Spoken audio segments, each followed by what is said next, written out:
mistakes, accidents happen. Be there when the calls come in. It's back-to-back episodes of Rescue 911. Next on Discovery Health Channel.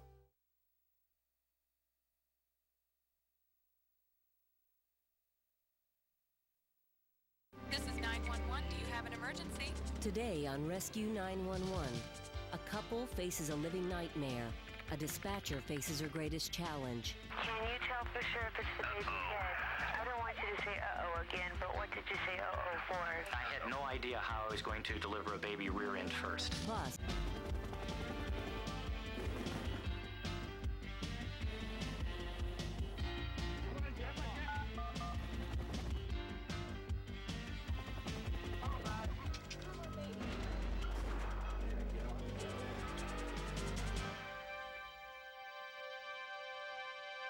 Chris and Tom Guyton of Foothill Ranch, California, had taken childbirth classes and were looking forward to delivering their second baby naturally. But nothing they learned could prepare them for the unusual predicament they found themselves in on July 22nd, 1994. At 2:15 in the morning, I heard my wife walking around the house. The baby was due the next day. Are you all right? It was time to start timing the contractions.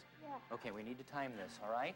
I was concerned because the contractions were a little bit quicker than I would like them to be when I was at home, because I still knew we had a 20-minute drive to go to the hospital.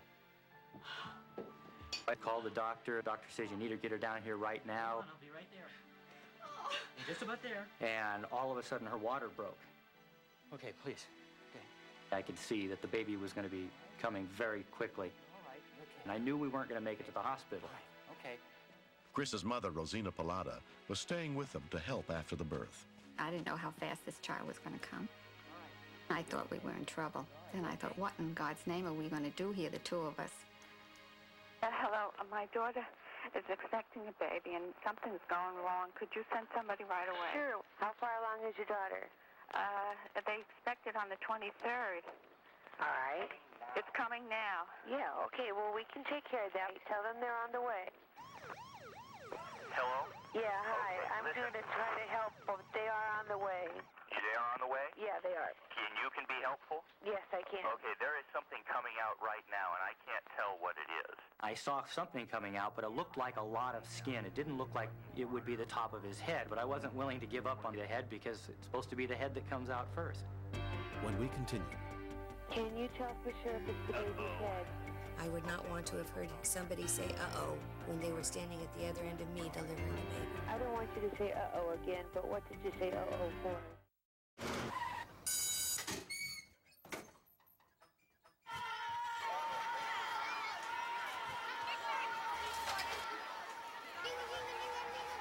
Introducing Orbit White. Brilliant. New Orbit White. A dazzling smile. No matter what.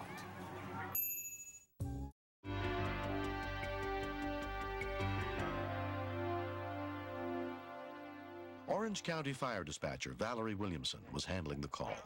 I kind of wondered how he couldn't know what it was, but I was hoping it was going to be the head. I have a lot of instructions for head. I don't have much if it's not for a head. So I'm still hoping. In fact, in my mind, I'm thinking, please, God, let it be a head. And you can't tell what it is, whether Well, it's I'm not really good at it. It could be a head. Okay. It could be a head. It could but be. I'm not, Okay, what you need to do is place one hand over the baby's head. Okay.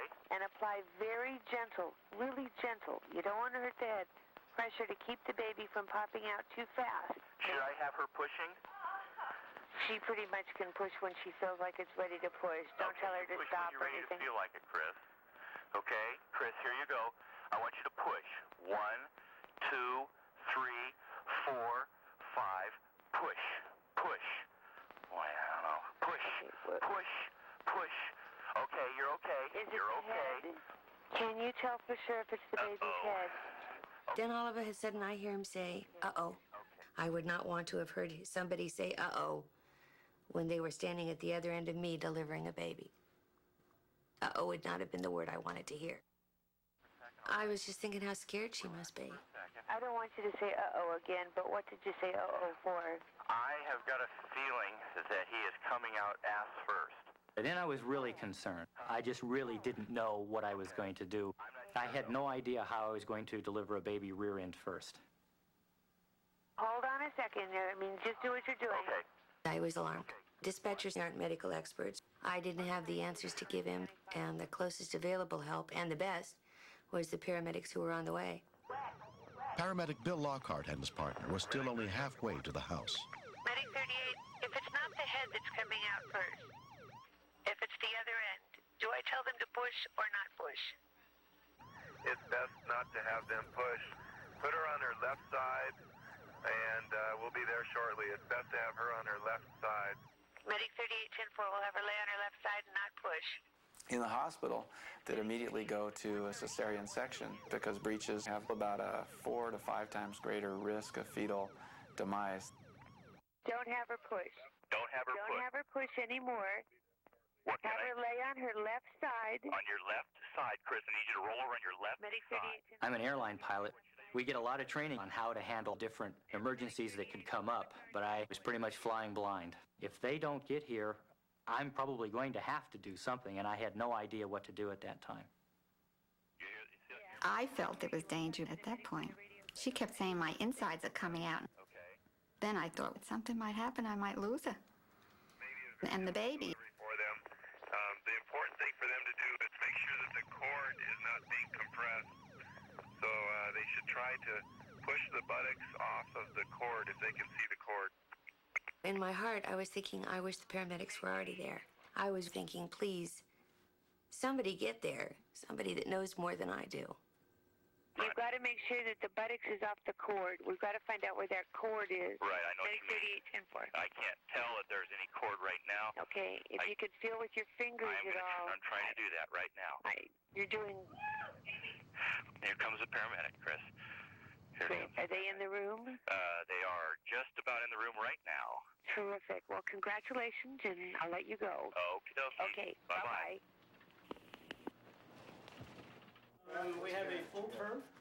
Bill's partner was paramedic Paul Guns. When we walked in, you saw the baby's rear end. I mean, as clear as can be.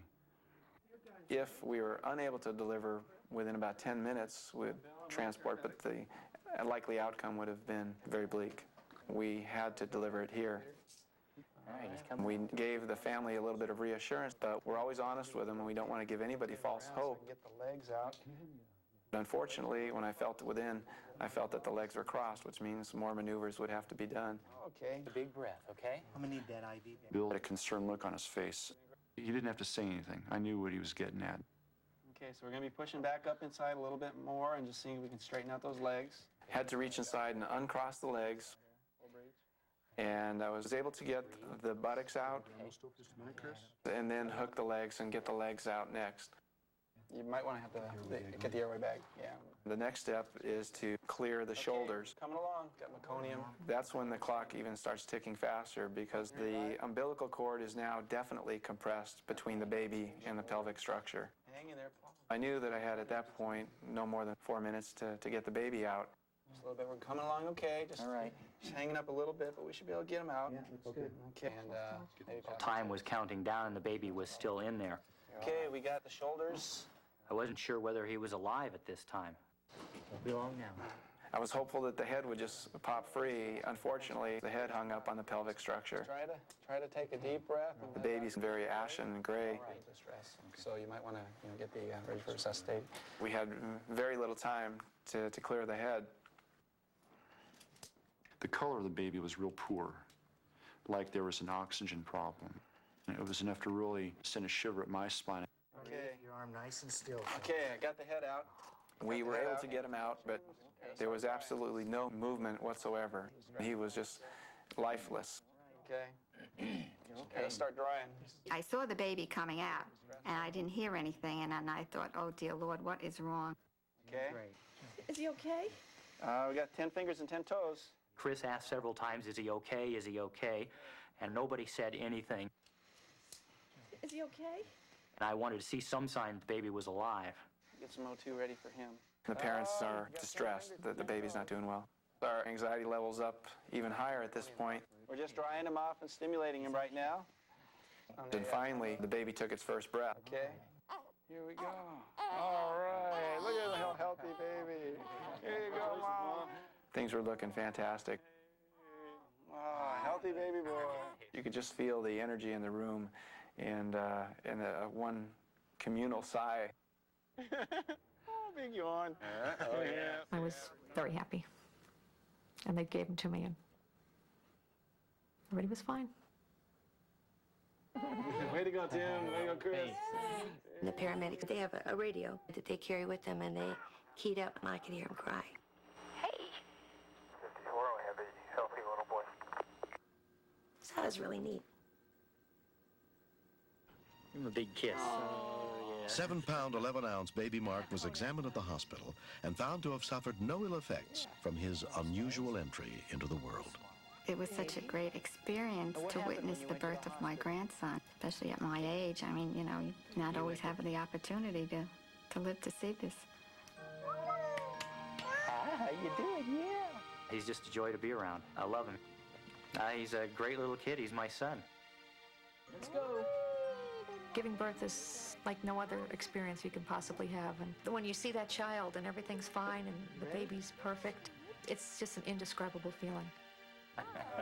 And the fact that Bill, the paramedic, was there to help me get through that is just incredible. He was just a wonderful guy. I really feel like I owe my life to him. Just a little more hair than I do. It's one of the most fulfilling and satisfying things that we do in our work. It was absolutely incredible, and the family was just absolutely magnificent. It all came together right there.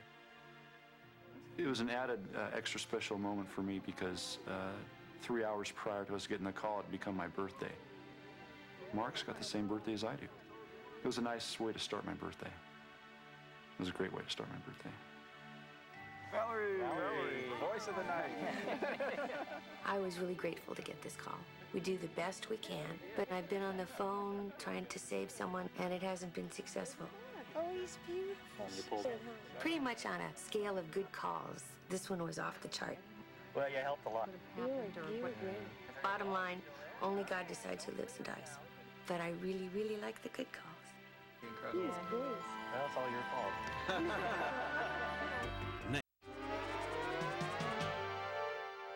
Next, step inside the command center where the calls for help are answered and meet the real-life heroes who save lives. Stay tuned for another episode of Rescue 911, next on Discovery Health Channel.